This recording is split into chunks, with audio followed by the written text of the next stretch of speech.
son casos que lo puede encontrar cualquiera en internet. Colombiana, enfermera, 25 años, estoy hablando del año pasado. Esto es con formación, una chica joven, ya criada en nuestra sociedad actual, moderna, con internet y todas estas cosas, que puedes ver películas de Hollywood y demás. No estamos hablando de una señora de Afganistán perdida en la montaña. Pues esta chica colombiana, 25 años, enfermera, tiene muchos celos y está convencida que su marido está liado con otra. Con tan mala suerte que la otra se embaraza, su marido, no del marido de ella, no del marido de la enfermera. A entendernos que en español los posesivos no se entienden muy bien. Bueno, el caso es que con tan mala suerte que da a luz esta mujer, la supuesta amante, en el mismo hospital de la enfermera. Y la enfermera mata al niño. Casi la linchan. Pero es una reacción, iba a decir lógica, instintiva. Lo que hace es matar al otro cachorro que no es el suyo, para obligar a su macho a que todo el esfuerzo que hace es en criar a su propio cachorro. Los leones de la sabana africana, cuando viene el macho joven y echa al macho viejo, lo primero que hace el león nuevo, el macho, es cargarse a los cachorros.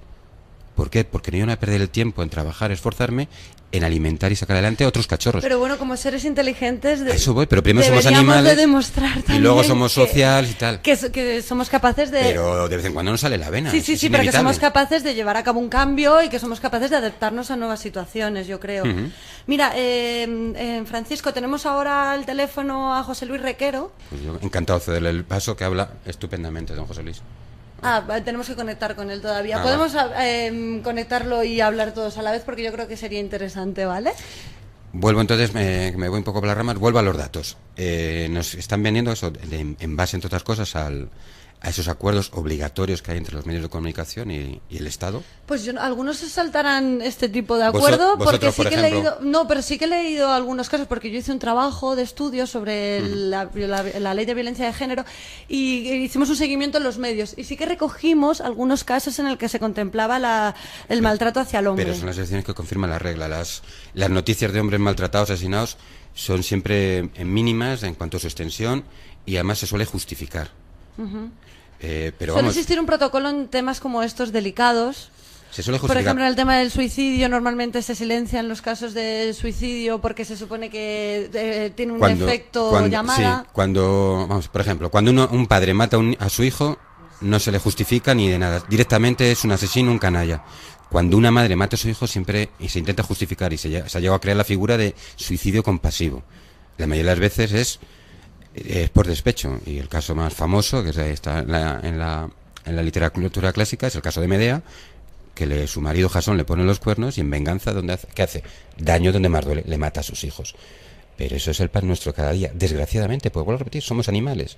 Luego, por la educación y demás, pues somos más o menos sociales y educados. Yo como animal, lo que intento, sin darme cuenta, es mirarte el escote. Voy a fijarme en tus caracteres sexuales secundarios, pero por educación, en una milésima o millonésima de segundo, lo que hago es mirarte a los ojos, por educación y formación. Tú pasas por una pastelería, te huele el olor, que además son unos cabritos y ponen siempre el olor para afuera, bueno, pero y te rugen las tripas. Otra cosa es que entres... que se pueden evitar también, otra cosa es que entres a la pastelería y robes la pastelería. Pues lo mismo, a mí se me van los ojos detrás de ti porque estás muy rica, pero no se me ocurre violarte. Al 99,9% de los varones, que luego hay unos pocos que se les va la barrera esa porque no están bien educados, no se les ha hecho bien la formación, la educación, llámalo como quieras. Pues sí, pero eso vuelvo a repetir, las excepciones. ¿Cuántas madres matan a sus hijas? Muchos, pero comparado con la totalidad son muy poquitas. Bueno, pues de lo que decíamos antes, de que muchas veces se mira hacia el hombre y ya es el culpable, vamos a hablar ahora con José Luis Requero. José Luis, ¿nos oyes? Sí, perfectamente. Hola, buenas. Sí. Bueno, pues para poner a la gente un poco en contacto con usted, vamos a contar que que usted participó en el 2004 en la redacción de un informe del Consejo General del Poder Judicial sobre la Ley Integral de Violencia de Género. Era vocal del Consejo General del Poder Judicial, sí. Y en este informe se denunciaba que la ley es discriminatoria e inconstitucional. ¿Nos puede explicar por qué, José Luis? Vamos a ver, aquel informe se hizo obviamente no sobre la ley, sino sobre lo que en aquel momento era el anteproyecto de ley. Y en ese informe se hacían una serie de observaciones críticas, muchas de ellas luego recogidas también por el Consejo de Estado y que también motivaron alguna que otra modificación del anteproyecto y luego fueron reflejadas, como digo, en el texto final, en el texto que está hoy día en vigor. Fundamentalmente nosotros criticábamos dos cosas. Por una parte, el que era una ley hecha fundamentalmente desde los prejuicios de la ideología de género, es decir, una ley hecha, pensada desde el prejuicio de que el hombre, por sistema, es el que ataca o violenta o humilla por definición siempre a la mujer, y siempre que se produce una agresión del hombre contra la mujer obedece a esas razones. Y nosotros decíamos que efectivamente se dan esas razones, pero también pueden darse otras muchas más, ¿no? Que no simplemente obedezcan a la visión que la ideología de género tiene de las relaciones hombre-mujer. También decíamos que había que contemplar más bien el fenómeno de la violencia doméstica en su conjunto y no simplemente de la violencia del hombre contra la mujer desde, repito, esa perspectiva reduccionista de la ideología de género. Eso finalmente fue en parte recogido por el Gobierno a la hora de tramitar el proyecto de ley, y así se ha introducido también la violencia sobre menores y sobre ancianos. Y luego, fundamentalmente, también denunciamos, y eso fue parte de muy buena medida que llevó a que muchos jueces planteasen cuestiones de inconstitucionalidad al Tribunal Constitucional, a que desde el punto de vista penal, desde el punto de vista de los delitos cometidos en ese ámbito, pues por una parte se producía una sanción desproporcionada, repito, desde el prejuicio de la ideología de género, es decir, por ejemplo, una agresión, una bofetada, que no fuese con la visión de la ideología de género, era una falta. Desde la visión de la ideología de género se convertía en un delito. Y luego, por otra parte, veíamos que ahí se producía lo que se conoce técnicamente como derecho penal de autor, es decir, se presume legalmente, se presume por la ley la culpabilidad en este caso en el delincuente, ¿no? Me ha llamado la atención que en el caso de que el delito lo cometa un hombre, la pena va de 6 meses a 1 año. Sí. Mientras que si la autora es ella, oscila entre los 3 meses y el año. ¿Esto es legítimo? Ahí nosotros advertíamos, como digo, esa desproporción, ¿no? Y vuelvo a insistir en este tema, la ley de violencia sobre la mujer solamente se concibe desde los postulados de la ideología de género, en ese momento muy presentes en el Gobierno. ¿Qué quiero decir con esto? Quiero decir con esto que esa ideología de género parte de la premisa de que el hombre, por definición, busca humillar, busca hacer constancia o dejar constancia de su superioridad sobre la mujer, y siempre que un hombre agrede a una mujer es por esas razones, y eso lo presume el legislador, y siempre que un hombre comete esa agresión es por esas razones. Y nosotros decíamos que puede ser por eso, que duda cabe, pero también puede ser por un arrebato, puede ser por razones de celos, y por tanto no simplemente por esas razones. Y luego, por otro lado, el establecer todo un conjunto de medidas legales de tipo procesal, de tipo penal, de tipo asistencial, de tipo laboral, en esos casos dejaría fuera otro tipo de violencias mucho más silenciosas y crueles, como es sobre todo la que se produce frente a menores y frente a ancianos, ¿no? Frente a mayores. Y decíamos que había que contemplar, como acabo de decir hace un momento, el fenómeno de la violencia más bien de tipo doméstico y no simplemente del hombre frente a la mujer, aparte de que quedaban fuera otro tipo de violencias, como usted ha dicho, la violencia de la mujer frente al hombre, o como ocurre, por ejemplo, en el caso de relaciones de carácter homosexual, cuando se produce entre 2 hombres o 2 mujeres, en definitiva. Entonces, ¿usted sabe qué tipo de investigaciones se llevan a cabo en estos tribunales? ¿Si son investigaciones pormenorizadas o...? Mire usted, yo eso no lo puedo contestar porque no estoy trabajando en ninguno de estos juzgados, ¿no? Estos juzgados de violencia sobre la mujer.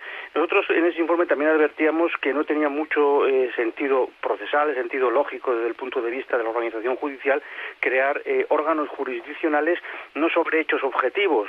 Un hecho objetivo pues puede ser, como digo, un robo. Un hecho objetivo puede ser delitos de tráfico de drogas, pongo por caso. Entonces yo puedo especializar juzgados atendiendo a hechos objetivos, pero lo que no puedo es crear juzgados atendiendo a presunciones de culpabilidad, como es la presunción que hace el legislador de por qué razón un hombre agrede a una mujer.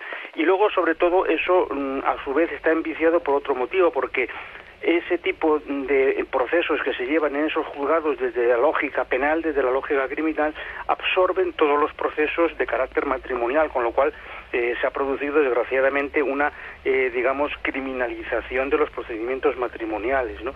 Lo cual puede dar lugar, desgraciadamente, a manipulaciones, abusos de este tipo de hechos para denuncias falsas, etcétera, ¿no? ¿Por qué cree que no existen estadísticas judiciales a este respecto? ¿Por qué no existen? Sí. No, existir existen, porque hay observatorios que se dedican precisamente, el propio Consejo General del Poder Judicial tiene un observatorio al respecto, también hay un observatorio... Pero yo no he encontrado nada respecto a las denuncias falsas, a las renuncias, pero no denuncias falsas. Sí. Mira, entonces, efectivamente, ahí lo que tenemos es un problema de la fiabilidad de los datos, ¿no? Pero ya le digo, eso es otro capítulo distinto donde había que analizar caso a caso por qué se han producido esas denuncias y luego, en aquellos casos en los cuales se vea que son falsas, ver la causa de esa denuncia y el alcance de la misma, en definitiva, ¿no? Es un tema complicado, pero vuelvo a insistir, y esto que me gustaría que quedase bien claro, el problema que nosotros vimos en su momento, y por eso insisto, es el tema de que no se puede establecer una norma penal desde el prejuicio, desde la presunción de culpabilidad, y sobre ese prejuicio y sobre esa presunción de culpabilidad montar toda una organización judicial. Toda una organización judicial. O sea que según lo que usted está diciendo, el hombre que se ha denunciado por malos tratos debe demostrar que es inocente. Prácticamente, porque, como digo, el legislador presume que cuando un hombre agrede a una mujer es por una causa, es por un motivo. Como he dicho, los motivos que siempre establece como dogma la ideología de género, que es el afán del hombre de humillar, de someter, en definitiva, a la mujer. Y vuelvo a insistir, nosotros lo que decimos es que no negamos que sea esa causa, que sea ese motivo, pero también puede haber otros muchos motivos, con lo cual se pueden cometer injusticias en la investigación y castigo de este tipo de conductas.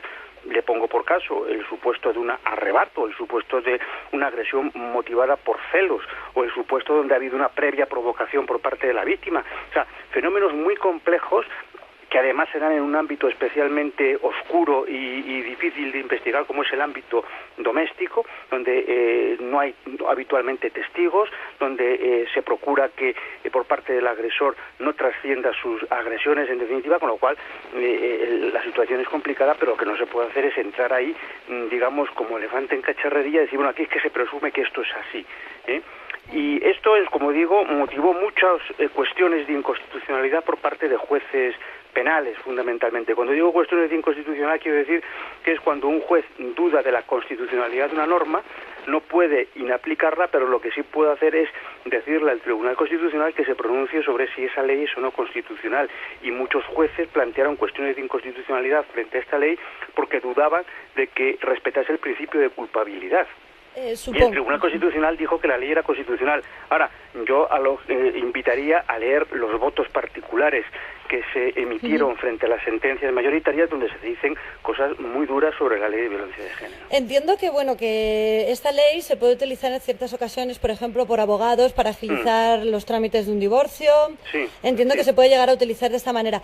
Pero entiendo también que es más fácil en los delitos, a lo mejor, de maltrato psicológico, pero en los casos de lesiones supongo que habrá partes médicos.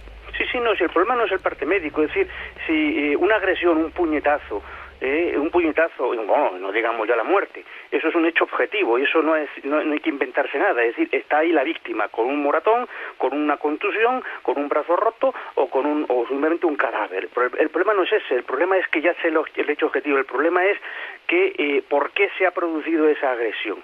¿Por qué se ha producido esa agresión?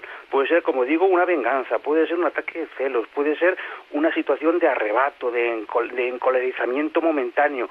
Pero lo que hace el legislador, vuelvo a insistirle, es que cuando se encuentra con ese moratón, con esa contusión, con esa fractura, con ese cadáver, dice, el que ha causado esto lo ha hecho exclusivamente con un afán de someter a su víctima, con un afán de manifestar su poder sobre esa víctima, en definitiva. Y por tanto, siempre que eso, como eso es así, porque lo digo yo, legislador, a esa persona, al agresor, hay que castigarle de una manera especialmente intensa, porque yo presumo que esas agresiones siempre son así, con lo cual el sujeto, el agresor, el acusado, el que se sienta en el banquillo, en definitiva, pues queda en una situación de tener que demostrar que eso no es así. Hombre, es sumamente difícil, supongo, que demostrar.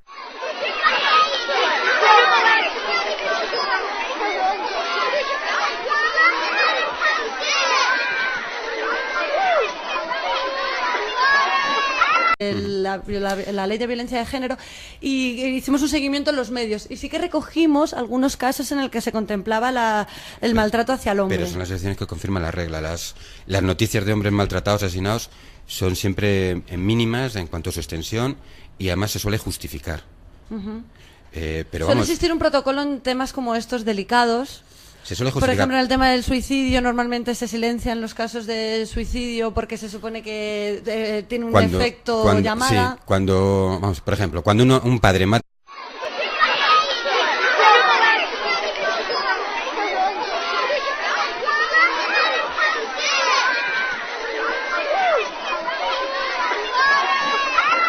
Son casos que lo puede encontrar cualquiera en internet. Colombiana, enfermera, 25 años, estoy hablando del año pasado.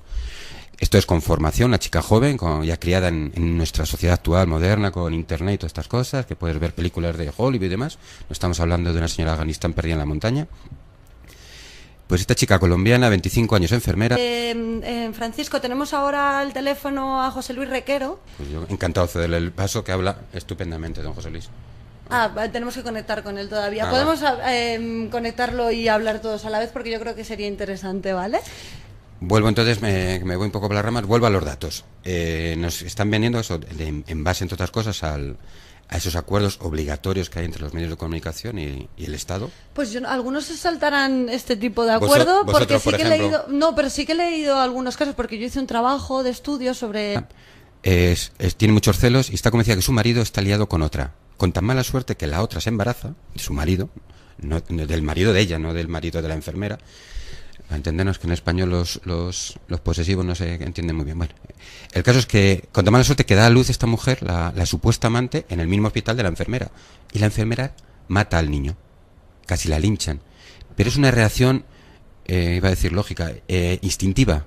Lo que hace es matar al otro cachorro que no es el suyo, para obligar a su macho a que todo el esfuerzo que hace es en criar a su propio cachorro. Los leones de la sabana africana, cuando viene el macho joven y echa al macho viejo, lo primero que hace el león nuevo, el macho, es cargarse a los cachorros.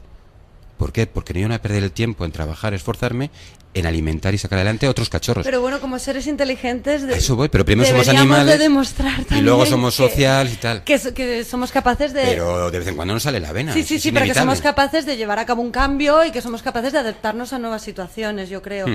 Mira...